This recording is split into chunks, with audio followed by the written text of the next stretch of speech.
Assalamualaikum warahmatullahi wabarakatuh. Dewan juri yang terhormat, perkenalkan, nama saya Muhammad Dimas Nuristi. Saya akan menceritakan tentang asal-usul Kaliyoso Jogopaten.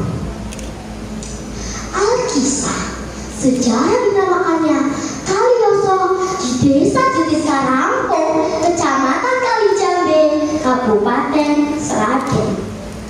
Tak lepas dari sejarah seorang kiai yang berasal dari Medan Klaten, yaitu Kiai Abdul Jalal. 200 tahun silam, beliau mengutus cucunya, yaitu Kiai Turmudi, untuk melaksanakan tugas mulia tersebut. Berbekal ilmu yang dimiliki oleh Kiai Turmudi, beliau melaksanakan amanah sang kakek. Kiai Turmudi memulai perjalanannya dengan menyusuri sungai Bengawan Solo. Di sepanjang perjalanannya, banyak rintangan yang harus dihadapi oleh Kiai Turmudi.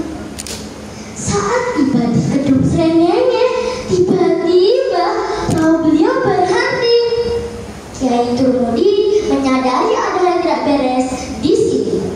Beliau tahu ada makhluk yang mengganggu perjalanannya. Lantas beliau berkata, "Siapa kamu? Bila memang ada kepentingan, katakanlah wujudmu."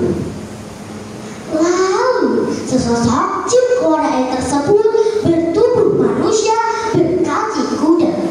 Jin tersebut membalas ucapan Kiai Turmudi. "Jangan sombong anak muda, kamu telah memasuki wilayahku. Jika kamu ingin melanjutkan perjalananmu dengan syarat harus mengalahkan aku." Singkat cerita, Kiai Turmudi dapat melakukan jin tersebut. Hingga pada akhirnya jin tersebut mengantarkan perjalanan Kiai Turmudi hingga sampai di Kali Cemoro.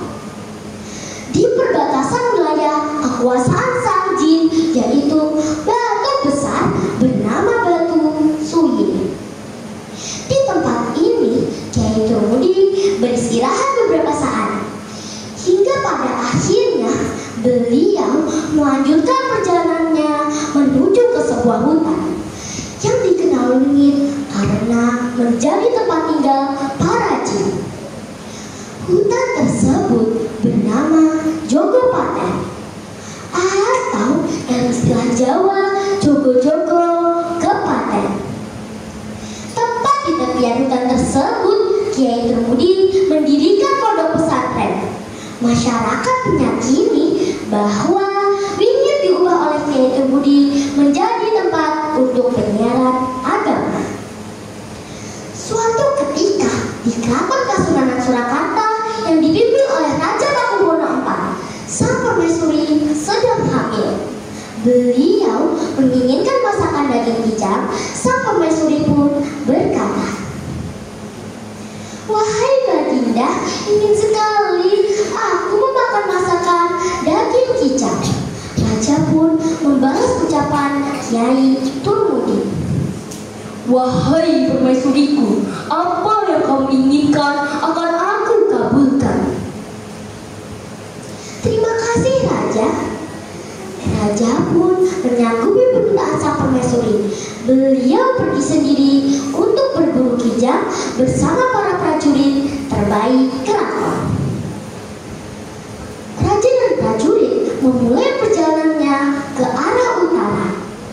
Raja dan prajurit tiba di hutan Jogopaten. Sang raja memerintahkan para prajurit untuk menyebar mencari kijang.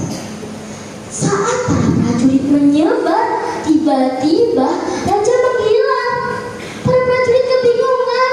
Raja, raja, di mana raja? Kemudian ada salah seorang yang menyarankan kepada Kiai Turmudi untuk memohon pertolongan kepada Kiai Turmudi. Wahai Punggawa, apakah engkau tadi melihat Raja Pakubuwono? Wahai para punggawa, sejak tadi aku tidak melihat siapa-siapa. Jika kalian membutuhkan pertolongan, datanglah kepada Kiai Turmudi yang berada di seberang sungai ini. Kemudian para prajurit bergegas menuju ke pesantren. Saat tiba di pesantren, Assalamualaikum Pak Kiai. Waalaikumsalam di sana. Ada apakah gerangan para punggawa keraton hadir di pesantren kami? Pak Kiai, kami mohon pertolongan untuk menemukan Raja Pakubuwono yang hilang di hutan Jogopaten. Baik, akan saya bantu. Kemudian Kiai Turmudi dan prajurit bergegas menuju ke hutan Jogopaten. Setelah beberapa saat pencarian pun berhasil, Kiai Turmudi dan prajurit berhasil menemukan Raja Pakubuwono IV yang hilang di hutan Jogopaten. Sebagai rasa terima kasih kepada Kiai Turmudi, Raja Pakubuwono IV pun memberikan hadiah berupa dibangunnya sebuah masjid. Masjid tersebut dikenal sebagai Masjid Jami Kiai Abdul Jalal. Hal tersebut dilakukan karena untuk menghormati jasa Kiai Turmudi. Hal tersebut dilakukan karena Kiai Turmudi adalah cucu dari Kiai Abdul Jalal Pedan Klaten. Tempat ini dinamai dengan Kalioso Jogopaten. Demikian tadi kisah asal-usul Kalioso Jogopaten. Teman-teman bisa melihat langsung Masjid Jami Kiai Abdul Jalal di Kalioso Jogopaten. Semoga kisah tersebut menjadi teladan untuk kita semua. Jika kita mau bersungguh-sungguh dalam melakukan apapun, maka segala rintangan dapat dilalui dengan mudah. Demikian cerita dari saya. Wassalamualaikum warahmatullahi wabarakatuh. Waalaikumsalam warahmatullahi wabarakatuh. Tepuk tangan untuk Anda Muhammad Mas Nur Rizki dari